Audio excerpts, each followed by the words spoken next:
Alright, ladies and gentlemen, boys and girls, welcome to another video here on the 1nil channel. And it's been a while since I feel like I've sort of just sat here, spoken to the camera, and we've just chatted football. So I've got my trusty little computer in front of me, and we're going to tackle a bit of a topic and current news that's going on within, as you would have been able to see by the thumbnail and the title, and it's the Club World Cup. Now I've been sort of keeping tally and notes and just things that are coming to my mind about it over the duration of the tournament, because I think I kind of like it.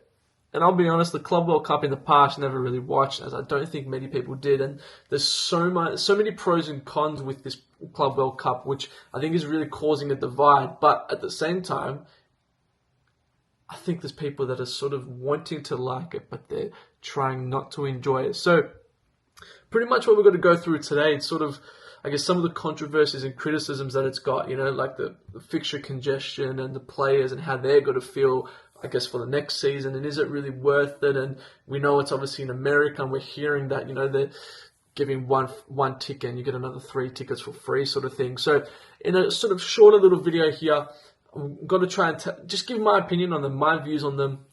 If you want to probably hear the full length of them, we'll have a podcast out probably with the T90 boys, in which we'll be able to maybe extend on this. But if you are also new, please make sure to like, subscribe, and do all that business. Follow our Instagram at 1LFC, the content. We're tuning it out recently. So I think, first of all, in the aspect of the fixture congestion for the European clubs, that's obviously a massive factor. You obviously have your Man City, your Inter Milan, your Real Madrid. I'm so interested now to see how Manchester City start the next Premier League season. What I really don't hope to see, and this will take away my Manchester United fan bias here, what I really don't hope to see is the start of the season is good, players are fit, okay, and then that midpoint year you just get soft tissue injuries here and there. Because I feel like we sort of saw that the other year, and I think now with obviously the Euros and the World Cup and then Club World Cup and then Champions League goes on and there's tournaments and there's never a real chance for players to rest, which I so get. But I think one of the interesting parts that I guess us as fans now need to know and sort of remember, because maybe it's a lot more relevant than it was in the past, is these are businesses. You're hearing the money that is going around for apparently getting through. I read something, don't know how true it is, that Real Madrid have gotten 65 million already just for getting this far into the Club World Cup. So that for a club is a massive incentive. And then you look at and go sort of the other direction of, well, Man City probably don't need that money. Yes, they would love it. We had the Oil Cup the other day. Al Hilal beat Man City. Now, from a fan perspective, that's an awesome upset. I think we need 1 or 2 teams like a Palmeiras that are going through now, like an Al Hilal. You need 1 or 2 teams that aren't your big clubs to cause some upsets and to make it more interesting and to make it more intriguing, because there's every chance that the Final Four becomes your standard normal big clubs. But you need some of that, just for that neutral fan or just for that other football fan that doesn't enjoy or doesn't support your Real Madrid, Manchester City, to go, yeah, I can get behind this team. Because for me, Al Hilal, not necessarily. I don't really see myself getting behind a team like that. But Palmeiras, 100%. I'm cheering for Palmeiras for the rest of this tournament. I want them to win it. So in that sense, sure. Look, then you got stuff to. I think something that is maybe going a little bit under the radar. It's how many of these fans can get taken. They've gone to America. This is exposure for these other clubs. Man City will probably be loving the exposure in America. And like I said, these are businesses we're talking about now, where the days of just having fans from Manchester is all you need. You need fans from all across the world. We're here in Melbourne, Australia, and coincidentally, we're in the Melbourne Victory jumper. Wrexham are playing next Friday here.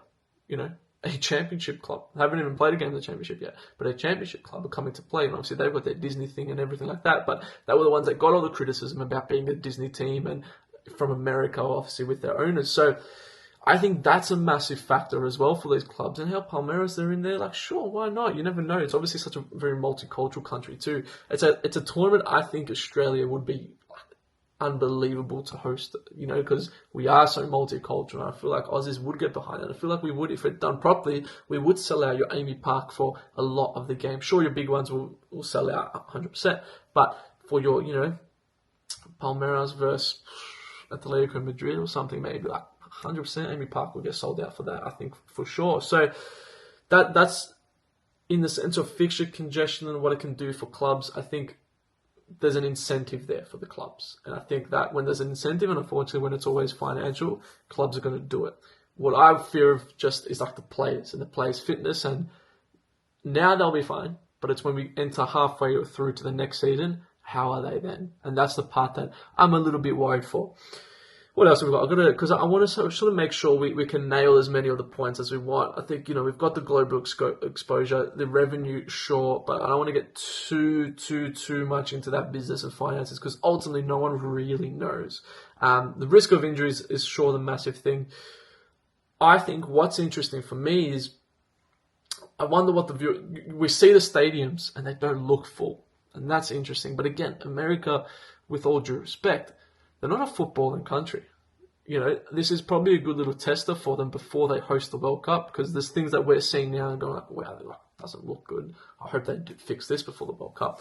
But you hope that before the World Cup, sure, some of these little things will fix and the World Cup will be great. But I think we'll see these players that in the Club World Cup that are having these good seasons, whether it's, fringe players from a big club like an Atletico Madrid, for example, that are getting minutes in the Club World Cup, and then they've got an opportunity now to get themselves a move where they can play consistent football. And clubs just aren't aware of this player because they haven't been playing minutes in the La Liga, for example. Or you've also got, your Botafogo, your Monterrey, your Palmeiras, where these are players that aren't exposed to, I guess, the everyday fan or sort of to the international fan, other than on a global stage. And sure, 100%.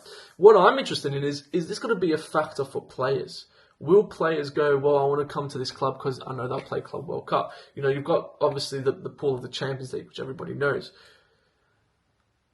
Not as of much now, but I think when you're comparing, I don't think the big teams, I think when you're comparing maybe these middle sort of range of these teams, so sort of your, I guess possibly your Al Hilal, possibly your Palmeiras, possibly your Boca Juniors, would you rather go to a club that's got to play in this Club World Cup, or maybe a club that's maybe in a better league or a better team, but they're not really playing in any competitions, or they're not really enjoying that? That's got to be interesting to see how players can move around from there, because if there is especially that financial incentive, I think people will 100% and players will 100% get on it. The other thing, and maybe the final thing that we add on is, and I think the final thing that we'll touch on, and I touched on it a little bit, is you just don't want it to become irrelevant. You don't want it to become boring. You don't want it to become, we know what's going to happen, which I think you obviously sort of will. And you sort of will have that problem come into play, because Manchester City, I know they just lost to Al Hilal, so maybe I'm going to even buy my words. Obviously, at the point of filming this yesterday, they did lose. But you're going to assume that your Real Madrid, that a PSG, that a Bayern Munich, they're going to be the ones that take it home every year. And I think I've heard people say, well, that sucks. Well, you look at the Premier League, the best league in the world, the league that's got the most fans, the league that's got the most attention, the league that's got so many. Manchester City, they win it by Liverpool this year. Manchester City win it every year. Does that make it a boring league? Does that make you stop watching it? Does that make you go, well, I know what's going to happen. Why should I bother? That's sort of my only real argument I've got. I guess it's a lot more, I think, unlikely that Palmeiras will go and win the Club World Cup. But crazy things have happened. It's tournament football. There's a manager that I know very well that will be loving this Club World Cup if he coached a team. And that's Ange Postecoglou, because he's the king of tournament football. So it's going to be very interesting to see. I think, to wrap it up, the pros, I believe, are there's football there, and it's exposing players and fans to new players, to new clubs, to new cultures. Another pro is there's obviously the incentive for the clubs. I think that's a good thing. I do think it's a good thing. There's an incentive for the clubs to push, to try and win something. Of course, it's going to be financial, but clubs are trying. Clubs are pushing for it. Clubs are disappointed if they lose. I think some of the cons that there might be is obviously the players' injuries and the player overload. I want to see the best players play every single week. I want to see them play. I want to see them fit. When I watch the Premier League, when I watch the Champions League, when I watch the La Liga, when I watch the Serie A, I want to see the best players play every single week because they're fit and they're ready to go. If it means we sacrifice having zero competitive men's football on for a month or 2 months, 3 months, so be it. And I think that's the point I'm going to leave you on today is it's okay for football fans to miss watching football. I think you crave sometimes what you don't have, and you have to miss something sometimes to realize how special it is what you've got. And I think the Club World Cup, although I've really enjoyed it and I've almost surprised how much I've loved it, a little part of you wants to sort of crave football. I want to crave seeing the best players again. I just saw Real Madrid playing the Champions League, and then I'm watching them play straight after. And then as soon as this finishes, I'm going to watch them playing in the La Liga yet again. So really, I can get everything I want. And football fans are greedy. Fans are greedy. Sports fans are greedy. When you've got too much, they take it for granted. So let me know what you think. I'm not sure. It's definitely interesting. It's definitely something that is exciting as well. It's exciting to see how it does come into fruition, and it does sort of improve and build over the years. But overall, I'm enjoying it. I just really touch wood and pray that we don't see a lot of play injuries come out after this. But guess we'll just have to see. So, ladies and gentlemen, boys and girls, thank you for watching. Just want to jump on, have a little bit of a chat, see what we can do, and I'll see you guys very soon. As you guys know, or if you don't know, I'm going to plug us a little bit. We've got weekly videos of our outdoor team playing 1-0 FC. We've got weekly podcast episodes that come out as well on Instagram, TikTok, and YouTube Shorts. I'm vlogging every single day my journey of building our football club from scratch. So we are building, we're working hard, and we want you to join the journey. So and my goal for this year is to hit 10,000 subscribers by the end of the year. It's a pretty big goal, but I think we can do it. So ladies and gentlemen, thank you for the love. I love you. We'll see you guys soon.